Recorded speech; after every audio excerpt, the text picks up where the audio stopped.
গাছের গুড়ি ভুটভুটিতে বোঝাই করে ফেরার পথে ভুটভুটি উল্টে মৃত্যু হল চালকের। ঘটনাকে কেন্দ্র করে বৃহস্পতিবার সন্ধ্যায় চাঞ্চল্য ছড়ালো রায়গঞ্জের বিন্দোল গ্রাম পঞ্চায়েতের জালিপাড়া এলাকায়। রক্তাক্ত জখম চালককে হেমতাবাদ গ্রামীণ হাসপাতালে আনা হলে চিকিৎসক তাকে মৃত বলে ঘোষণা করে। এরপর বৃহস্পতিবার সন্ধ্যা 6:30টায় হেমতাবাদ থানার পুলিশ হেমতাবাদ গ্রামীণ হাসপাতালে এসে ঘটনার তদন্ত শুরু করে।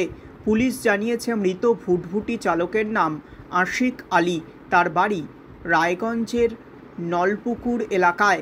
মূলত নলপুকুর এলাকায় শ্বশুর বাড়িতে থেকে ভুটভুটি চালিয়ে সংসার চালাতো মৃত ব্যক্তি। এ ব্যাপারে মৃত ব্যক্তির আত্মীয় গনি খান বলেন, আপনার নাম? গনি খান। যে মারা গেছে তার নাম কি? তার নাম হচ্ছে আশিক। কোথায় সে থাকতো? কোথায়?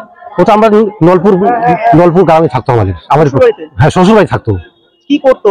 এই তো ভুটভুটি চালায় স্যার। এখন কি অবস্থা আজকে পাওয়া গেছে? আজকে পাওয়া আছে, মনে করে ও মানে কার চাপা দিয়ে তারপরে গ্রাম মানে যেখানে ঘটনা হয়েছে স্পট ডেটে ওখানকার লোকজন নিয়ে আসছে ওকে মানে ভর্তি করছে। এখানে আমরা শুনলাম যে ওগুলো ডেট এক্সপায়ার হয়ে গেছে। তারপর আমরা আসে দেখলাম তো ঠিকই নাই। আর কাঠ নিয়ে আসতে? হ্যাঁ, কাঠ নিয়ে আসতো। কিসে করে? ভুটভুটি করে। ভুটভুটি, হ্যাঁ ভুটভুটি করছে। এখন কি পুলিশ এসছে? এখন স্যার কি বলতে হবে, এখন তো আসলাম আমরা এখানে।